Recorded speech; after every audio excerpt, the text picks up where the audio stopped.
Hello friends, hi, नमस्कार। Welcome to my YouTube channel let's do and learn. Guys, आप सभी का अपने यूट्यूब चैनल में बहुत बहुत स्वागत करती हूँ। और मैं आज बात करने वाली हूँ एरोबिक रेस्पिरेशन और एनारोबिक रेस्पिरेशन में क्या डिफरेंसेस हैं इसके बारे में। और ये हमारी क्लास जो डिफरेंस वाली है, ये क्लास 10th के बोर्ड एग्ज़ाम्स के लिए और उन सभी बच्चों के लिए जो ये जानना चाहते हैं कि एरोबिक रेस्पिरेशन और एनारोबिक रेस्पिरेशन में क्या डिफरेंस है। तो आइए चलते हैं फर्स्ट पॉइंट की तरफ। और फर्स्ट पॉइंट यहाँ पर क्या कहता है कि aerobic respiration takes place in the presence of oxygen. तो यहाँ पर एक शर्त रखी गई कि ऑक्सीजन की प्रेजेंस ज़रूरी है। किसके लिए? तो एरोबिक रेस्पिरेशन के लिए। यानी एरोबिक रेस्पिरेशन के लिए, ऑक्सीशोषण के लिए यहाँ पर क्या चाहिए? तो हमें ऑक्सीजन यहाँ पर चाहिए। Takes place in absence of oxygen. Anaerobic respiration क्या होता है कि यहाँ पर ऑक्सीजन की ज़रूरत नहीं होती, नीड नहीं होती ऑक्सीजन की। सेकेंड पॉइंट कहता है इट्स एंड प्रोडक्ट।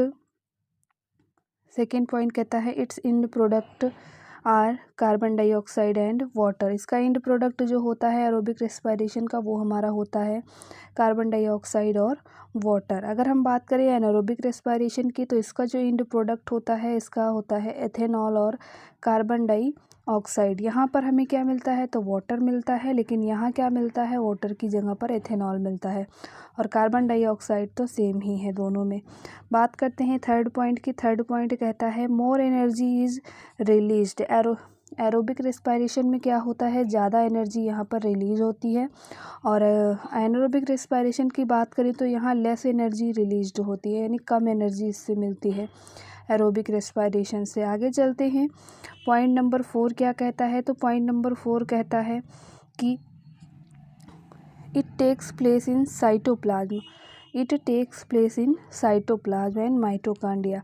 तो अगर एरोबिक रेस्पिरेशन की बात करें तो जो एरोबिक रेस्पिरेशन है वो cytoplasm as well as mitochondria दोनों में ही ये क्या करता है? तो ये इन्वॉल्व होता है, दोनों में ही ये होता है। ये रिएक्शन यानी एरोबिक रेस्पिरेशन दोनों में ही होता है। अगर हम बात करें एनारोबिक रेस्पिरेशन की, तो यहाँ पर कुछ लिमिटेशंस हो गई हैं, जैसे कि ये हमारा क्या है? तो ये केवल साइटोप्लाज्म तक ही लिमिटेड है। लेकिन यहाँ पर क्या था?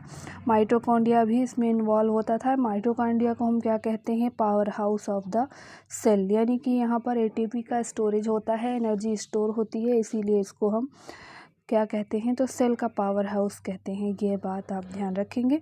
आइए चलते हैं 5 पॉइंट की ओर। 5 पॉइंट क्या कहता है? फिफ्थ पॉइंट कहता है कंप्लीट ऑक्सीडेशन ऑफ। यानी एरोबिक रेस्पिरेशन की अगर हम बात करते हैं तो एरोबिक रेस्पिरेशन में क्या होता है कि कंप्लीट ऑक्सीडेशन होता है। कौन सी रिएक्शन होती है? तो ऑक्सीडेशन रिएक्शन होती है। मिलता क्या है हमें? तो ग्लूकोज यहाँ पर मिलता है। और आप सभी जानते हैं एनर्जी की सबसे सिंपलेस्ट फॉर्म, कार्बोहाइड्रेट की सबसे सिंपलेस्ट फॉर्म क्या होती है? तो ग्लूकोज होती है। यानी ग्लूकोज हमें यहाँ पर फाइंड आउट होता है। और नेक्स्ट बात करते हैं इन एनारोबिक रेस्पिरेशन की, तो इसमें इनकम्प्लीटेड होता है। इन मतलब ऑक्सीडेशन जो होता है वो कंप्लीट नहीं होता, लेकिन इसका भी एंड प्रोडक्ट क्या मिलता है? तो यहाँ भी ग्लूकोज ही मिलता है। आइए बात कर लेते हैं वन वर्ड में ये डिफरेंस आप कैसे लिखेंगे, तो इसके बारे में यहाँ पर हम डिस्कस कर लेते हैं। तो वन वर्ड में आप कैसे लिखेंगे? तो वन वर्ड में लिखने के लिए जैसे कि यहाँ पर आप ये देखेंगे कि ये क्या है? तो ऑक्सीजन की प्रेजेंस, यानी प्रेजेंस ऑफ ऑक्सीजन, आप इसको ऐसे लिख सकते हैं presence of O2, absence of O2। ये पहला पॉइंट कवर हो गया। और सेकंड पॉइंट क्या कहता है? यहाँ पर जो है जो एंड प्रोडक्ट है यानी ई प्रोडक्ट।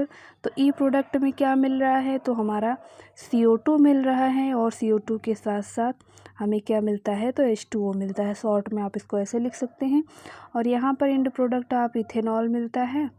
इथेनॉल को आप इथ लिख सकते हैं और साथ ही साथ प्लस CO2, यानी CO2 यहाँ पर फाइंड आउट होता है। थर्ड पॉइंट में कैसे कवर करेंगे? तो थर्ड पॉइंट को सिर्फ इतना याद रखेंगे कि प्लस एनर्जी को ई लिखेंगे और ऊपर की तरफ एरो लगाएंगे। और यहाँ पर क्या हो जाएगा? लेस एनर्जी नीचे की तरफ एरो लगा लेंगे। तो ये हमारा शॉर्ट में हम इसको कैसे याद कर सकते हैं? ये हमारा 3 पॉइंट हो गया। 4 पॉइंट क्या है कि यहाँ पर आप याद कर लेंगे इन साइटो प्लस माइटो, यानी कि साइटो प्लस माइटो दोनों में होता है, और ये क्या है, केवल साइटो में होता है। ये 4th पॉइंट भी यहाँ पर कवर हो गया।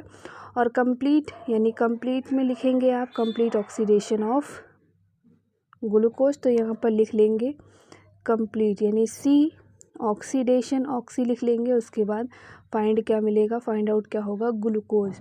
ग्लूकोज को आप ग्लूकोज के रूप में लिख सकते हैं। यहाँ पर इनकम्प्लीट, यहाँ पर कंप्लीट आप केवल याद करेंगे कंप्लीट ऑक्सीडेशन, इनकम्प्लीट ऑक्सीडेशन, क्योंकि ग्लूकोज तो दोनों में ही हमें मिलता है। उम्मीद करती हूँ आपको ये वीडियो पढ़ने में आसानी होगी, और अगर आपको ये वीडियो पसंद आए तो हमारे यूट्यूब चैनल को सब्सक्राइब कर लें, साथ ही साथ बेल आइकॉन भी प्रेस करें।